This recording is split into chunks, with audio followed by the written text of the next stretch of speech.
राजा भगीरथाने अथक प्रयत्न करून गंगा पृथ्वीवर आणली, त्याचप्रमाणे शिक्षणाची गंगा समाजातील सर्व स्तरापर्यंत पोहोचली पाहिजे, ही काळाची गरज आहे, असं प्रतिपादन खासदार प्राध्यापिका डॉक्टर ज्योती बागमार यांनी केलं. गवंडी सगर समाजसेवा संघाच्या वतीने आयोजित गुणवंत विद्यार्थ्यांच्या सत्कार सोहळ्यात त्या बोलत होत्या. कार्यक्रमाच्या अध्यक्षस्थानी सुभाष हिरशेट्टी गुरुजी होते. विद्यार्थ्यांनी कठीण परिस्थितीशी संघर्ष करत अपार मेहनत घेऊन यश संपादन करावं. मेहनत आणि जिद्दीच्या जोरावरच भविष्य उज्ज्वल करता येतं. तसंच जीवनात कितीही मोठं यश मिळालं तरी आई वडिलांना कधीही विसरू नका, कारण त्यांनी तुमच्यासाठी घेतलेले कष्ट अमूल्य आहेत, असा संदेशही खासदार ज्योती बागमार यांनी विद्यार्थ्यांना दिला. यावेळी समाजातील वर्ग 1 अधिकारी अनिल ज्ञानेश्वर सगर यांची अधीक्षक अभियंता पदावर पदोन्नती झाल्याबद्दल खासदार ज्योती बागमार यांच्या हस्ते विशेष सत्कार करण्यात आला. इयत्ता 10वी 12वी पदवीधर पदव्युत्तर तसंच विविध क्षेत्रात विशेष प्रावीण्य मिळवलेल्या सुमारे 50 गुणवंत विद्यार्थ्यांचा प्रशस्तीपत्र, सन्मानचिन्ह आणि शैक्षणिक साहित्य देऊन गौरव करण्यात आला.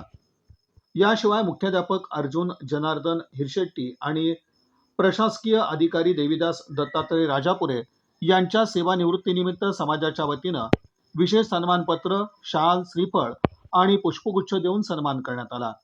कार्यक्रमास नगरसेवक प्रियदर्शन साठे, नगरसेवक, समाजातील विविध पदाधिकारी, मान्यवर आणि समाज बांधव मोठ्या संख्येनं उपस्थित होते. यावेळी मान्यवरांनी आपले मनोगत व्यक्त करून गुणवंत विद्यार्थ्यांचं कौतुक केलं. कार्यक्रम यशस्वी करण्यासाठी धनंजय सगर, मारुती पाहिले, अविनाश बेंजरपे, भीमराव जरते, देवीदास सगर, ज्योती हिरशेट्टी, बसवराज सुमुदूल, लक्ष्मण सगर, सुदर्शन यन्नम, लता यमजले, अनुराधा भोयखेडे, मंगल यन्नलम आदींनी विशेष परिश्रम घेतले. सूत्रसंचालन विजय राखले यांनी केलं, तर आभार प्रदर्शन मार्गारेट सगर यांनी केलं.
गवंडी सगर गवंडी समाजसेवा संघ सोलापूर यांच्या वतीने आयोजित केलेल्या आजच्या गुणवंतांचा गुणगौरव सोहळा भव्य सत्कार समारंभ याचे या कार्यक्रमाला उपस्थित असणारे सन्माननीय नगरसेवक प्रियदर्शन भैया साठे, राजा भगीरथ चॅरिटेबल ट्रस्ट पंढरपूरचे अध्यक्ष माननीय ॲडव्होकेट दिलीपरावजी सगर साहेब, अधीक्षक अभियंता माननीय अनिलजी सगर साहेब, गव्हर्नमेंट कॉन्ट्रॅक्टर माननीय राजूजी सगर साहेब, लँड डेव्हलपर्स अँड बिल्डर माननीय अनिलजी सगर साहेब, ग्रामविकास शिक्षण प्रसारक मंडळाचे सचिव मान्य कोंडिबा बोरकुल्ले सर, ऑर्किड इंजिनिअरिंग कॉलेजचे उपप्राचार्य माननीय श्रीनिवास मेहतर सर, नगरसेविका रेखाताई बंडे, राजा भगीरथ चॅरिटेबल ट्रस्टचे संचालक देवीदासजी राजापुरे, माजी अध्यक्ष मान्य सुभाषजी हिरशेट्टी, गवंडी समाज संघटनेचे अध्यक्ष नागराजी माशाळकर, जिल्हाध्यक्ष आणि प्रमुख सल्लागार पांडुरंगजी चंद्र पाटले, तसेच अध्यक्ष मान्य अनिलजी हिरशेट्टी, उपाध्यक्ष सिद्धारामजी चंद्र पाटले, उपाध्यक्ष किशोरजी पेंडिले, उपाध्यक्ष आणि एक अत्यंत गुणवंत अशा शिक्षिका मार्गारेट ताई सगर, उपाध्यक्षा अनुजाताई अविनाश बेंजरते आमच्या वहिनी सर, सचिव मान्य भारतजी सगर, सहसचिव धनंजयजी सगर. गुणवंत विद्यार्थ्यांचा सत्कार आज या ठिकाणी होणार आहे. त्यांना मी शुभेच्छा देते मनापासून. आणि एका अतिशय सुंदर अशा कार्यक्रमाचं आयोजन दरवर्षीप्रमाणे गवंडी समाजाने केलं. मागच्या जवळपास एक महिना दीड महिन्यापूर्वी आमचे बंधू मान्य अविनाशजी बेंजरपे दादा आणि सर्व समाजाचे बांधव आम्हाला रेस्ट हाऊस येथे येऊन भेटले होते आणि त्यांनी या कार्यक्रमाचं मला निमंत्रण दिलं होतं. आणि तेव्हाच मी ठरवलं होतं की हा आपल्या घरचा कार्यक्रम आहे, कारण तुम्ही सगळी मंडळी ही आमच्या अत्यंत जवळची आहात, तर या कार्यक्रमाला उपस्थित राहायचंच. आणि इतका सुंदर योग आलाय की दिल्लीतलं राज्यसभेचं पहिलं अधिवेशन झालं, त्याच्यानंतर पहिलं अधिवेशन झाल्याच केंद्र शासनानं महिला बाल कल्याण समितीच्या सदस्यपदावरती माझी नियुक्ती केली आणि त्यानंतरचा म्हणजे महिला बाल कल्याण समितीचे सदस्य झाल्यानंतरचा पहिला जाहीर कार्यक्रम हा आपल्या गवंडी समाजाचा कार्यक्रम होतोय. ते ऋणानुबंध असे असतात की ते जुळवून आणायचे म्हटले तरी जुळत नसतात, पण मनापासून जर ती प्रेम आणि आपुलकी असेल तर ह्या गोष्टी जुळून येतात. सर्वप्रथम आपल्या समाजाचा आदर्श राजा भगीरथ यांना वंदन करते. आज आम्ही महिला बाल कल्याण समितीच्या सदस्य म्हणून कोलकाता येथे झालेल्या मीटिंगसाठी मी गेले होते. महिला बाल कल्याणच्या कॅबिनेट मंत्री आदरणीय अन्नपूर्णा देवी ह्या त्या बैठकीच्या अध्यक्षस्थानी होत्या आणि कोलकाताला गेल्यानंतर आम्ही गंगेचं सुद्धा दर्शन घेतलं.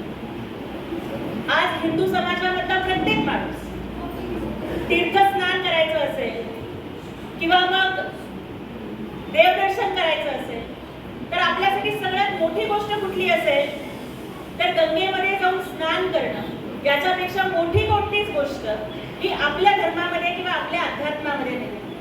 पण जर विचार करा की आज मी अशा समाजाच्या कार्यक्रमाला आले की या समाजाचे मूळ पुरुष जर राजा भगीरथ नसते तर कदाचित ती दैवी गंगाच या पृथ्वीवरती स्वर्गातून आली नसती. राजा भगीरथाच्या तपश्चर्येमुळं आणि आपल्या पूर्वजांचा उद्धार करण्यासाठी जी कठोर अशी तपश्चर्या भगवान शिवशंकरांची त्यांनी केली त्यामुळेच आज पृथ्वीवरती गंगा आपल्याला बघायला मिळते आहे आणि समस्त हिंदू धर्माचं तीर्थदर्शन आणि तीर्थस्नानाचं अत्यंत पुण्य काम हे त्यामुळे होतंय. मी त्यांच्या स्मृतीला अभिवादन करते, परंतु त्यासोबत आवर्जून मला हे सांगायचंय की ज्या पद्धतीनं पूर्वजांचा उद्धार ऋषीच्या शापामुळे झालेल्या पूर्वजांचा उद्धार गंगेच्या पाण्याच्या स्पर्शामुळे झाला असता म्हणून राजा भगीरथाने तपश्चर्या केली आणि शिवशंकराच्या जटेमधून गंगा पृथ्वीवरती आली आणि गंगेच्या पाण्यामुळे त्यांच्या पूर्वजांचा उद्धार झाला. आज गवंडी समाजाने सुद्धा ठरवलं की त्या काळात पाण्याच्या गंगेमुळे उद्धार झाला असता आता समाजाचा उद्धार शिक्षणाच्या गंगेमुळे होणार आहे.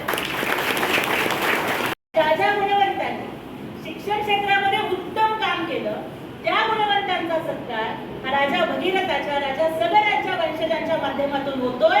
कारण आता जर कुठली गंगा आपल्याला तारणार असेल तर ती शिक्षणाची गंगा तारणार आहे आणि त्याची आराधना आता आपण केली पाहिजे. कदाचित हाच संदेश या कार्यक्रमाच्या माध्यमातून उपस्थित सर्व विद्यार्थीनींना आणि समाजाला द्यायचा होता. आताच प्रस्तावना करत असताना आमच्या बंधूंनी संख्येच्या बाबतीत सांगितलं, पण मला आवर्जून या ठिकाणी सांगायचे की मी थोडंसं आपल्या कार्यक्रमाला येत असताना विकिपीडियावरती आणि गुगलवरती आपल्या समाजाचा इतिहास बघितला.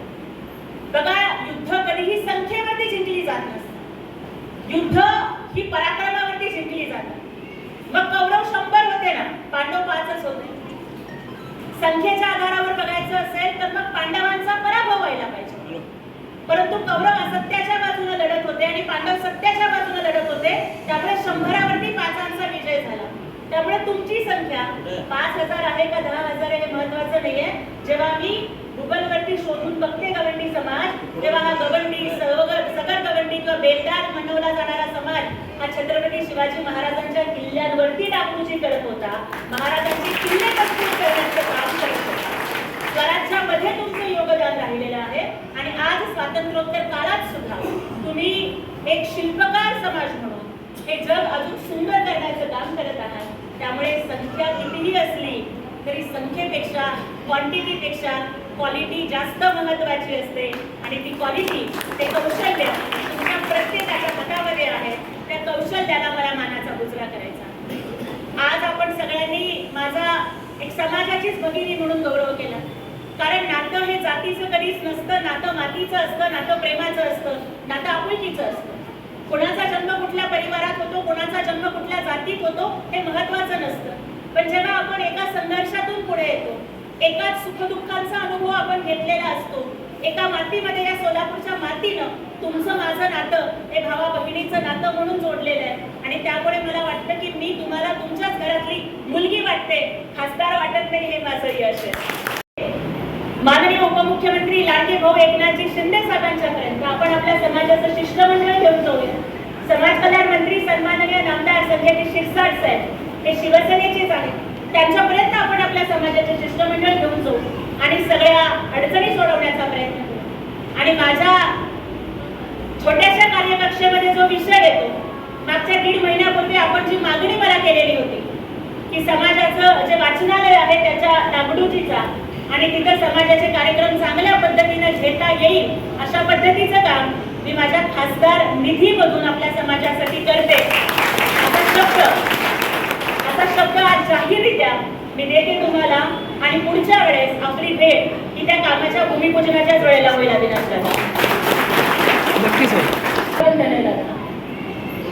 आणि आता जमाना बदललाय. म्हणजे आधी कसं व्हायचं की बायकोला काय नवऱ्याकडे पैसे मागावे लागायचे.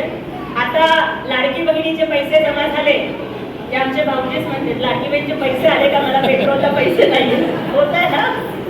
तर आता बदललंय. मग रक्षाबंधनाला असं काही नाहीये की भावानेच बहिणीला ओवाळणी दिली पाहिजे. तुमच्या सगळ्यांच्या सोलापूरकरांच्या प्रेमामुळं आज मी एका गरीबा घरची गल्लीतली लेक दिल्लीपर्यंत पोहोचली आहे. त्या माझ्या गवंडी समाजाच्या भावांना, या माझ्या सगळ्या गवंडी समाजाच्या भावांना एका गरीब बहिणीची ही ओवाळणी आहे की आपल्या समाजाचं कार्यालय जर खासदार निधीमधून होत असेल तर ते मी माझं भाग्य समजेल आणि ते आपण नक्की पूर्ण करूया. विशेष करून मला महिला भगिनींना आणि उपस्थित विद्यार्थिनींना बोलायचं. मी आज सुद्धा एका 10x10 पत्र्याचं घर ज्याच्या भिंती मातीच्या आहेत, त्या पत्र्याच्या घरामधून ते देशाच्या सर्वोच्च सभागृह राज्यसभेपर्यंतचा प्रवास हा कशामुळे झाला. तर त्यामुळे मला तुम्हाला एवढंच सांगायचं, मनस्थिती कशी आहे हे जास्त महत्वाचं असतं. कदाचित आपले आई वडील गवंडी काम करत असेल, माझ्याही वडील बिगारी काम करत होते, कधी वेटर म्हणून काम केलं. माझ्या आईनं सागरीच्या टॉयलच्या कारखान्यात काम केलं, तिने लाकडं वेचायला सुद्धा केलं. पण मला तुम्हाला एवढंच सांगायचं की तुम्हाला कितीही टक्के मार्क पडले ना, आई बाबाच्या कष्टाची, म्हणजे आईच्या फटक्या चपलीची आणि बापाच्या फटक्या बनियांची तुम्हाला कधी लाज नाही वाटली पाहिजे. नाहीतर तुमच्या गुणाला, तुमच्या पदाला, तुमच्या यशाला काहीच महत्व नाही. आपले आई वडील गरीब असतील, अशिक्षित असतील, कदाचित आपलं घर गल्लीमधलं असेल, लष्करमधलं असेल, मोदीमधलं असेल, पण आज संसदेच्या पायरीवरती जरी उभी राहिले तरी सुद्धा मला माझ्या घराची, माझ्या वस्तीची, माझ्या गल्लीची, माझ्या माणसांची मला अभिमानच वाटतो. तोच अभिमान तुम्हाला वाटला पाहिजे. लक्षात ठेवा काय की सपने उनके नहीं पूरे होते जिनके बाप बड़े होते हैं. सपने उनके नहीं पूरे होते जिनके बाप बड़े होते हैं. सपने तो उनके पूरे होते हैं जो जिद पर अड़े होते हैं. त्यामुळे जे कुठलं स्वप्न तुम्ही आयुष्यामध्ये बघितलेलं असेल, मग कुणाला प्रशासकीय अधिकारी व्हायचं असेल, कुणाला डॉक्टर व्हायचं असेल, कुणाला इंजिनियर व्हायचं असेल, कुणाला चांगली गायिका व्हायचं असेल, कुणाला चांगला डान्सर व्हायचं असेल, त्या स्वप्नांचा पाठलाग करताना परिस्थितीला कधीच तुम्ही आणि तुमचं स्वप्न याच्यामधला अडथळा बनवू देऊ नका. मनाशी ठरवलं, जर मनाशी जिद्द असेल आणि कष्ट करायची तयारी असेल तर काय होऊ शकतं. याच महाराष्ट्रामध्ये रिक्षा चालवणारा एक शाखा प्रमुख महाराष्ट्राचा मुख्यमंत्री होतो हे आमचे एकनाथजी शिंदे साहेबांनी दाखवून दिलं. आणि एक लाडका भाऊ जर एका गरीब बहिणीच्या पाठीशी उभं राहिला तर गल्लीतली मुलगी दिल्लीच्या संसदेपर्यंत जाऊन बोलू शकते हे सुद्धा शिंदे साहेबांनी दाखवून दिलं. त्याच्या प्रत्येक अडचणीत, प्रत्येक समस्येमध्ये आणि प्रत्येक सुखदुःखाच्या प्रसंगात केवळ राज्यसभेची खासदार म्हणून नाही तर सोलापूरची लेक म्हणून आणि तुमची सगळ्यांची बहीण म्हणून तुमच्या सोबत राहील एवढा शब्द आणि विश्वास या ठिकाणी देते. मला अत्यंत आदराने बोलावून आपण माझा आदर सत्कार केला त्याबद्दल मनापासून धन्यवाद देते आणि थांबते. जय हिंद, जय महाराष्ट्र, जय शिवराय, जय गुरु.